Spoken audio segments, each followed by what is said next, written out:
Welcome to Samba Samba. Enjoy the video. In this video, I will explain how to cook in Breath of the Wild.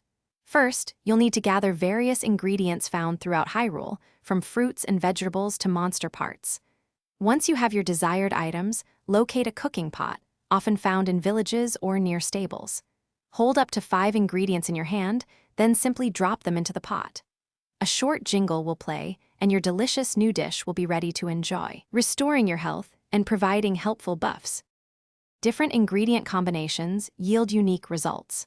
For instance, combining fruits, vegetables, and meats creates meals that restore your health. If you mix critter ingredients like frogs or lizards with monster parts, you'll brew elixirs that grant special effects. Adding a rare item such as a star fragment or a dragon part can significantly enhance the potency and duration of your cooked dishes, making them much more effective in combat or exploration. To maximize the potency of your meals, try to use ingredients that share similar effects, amplifying the bonus. A fantastic trick is to cook during a blood moon.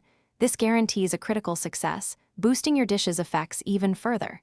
For an incredible duration boost, add a dragon horn to your recipe, extending the effect for a full 30 minutes.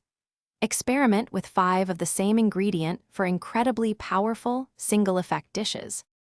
When cooking, be careful not to mix conflicting effects, as they will simply cancel each other out, wasting your ingredients. For instant full recovery and bonus hearts, simply cook one hearty ingredient, like a hearty radish. You can also roast or freeze single ingredients over open flames or in cold areas for quick, simple buffs. Always keep a diverse stock of meals and elixirs ready for any challenge Hyrule throws your way. Thanks for watching. Consider subscribing if we helped you.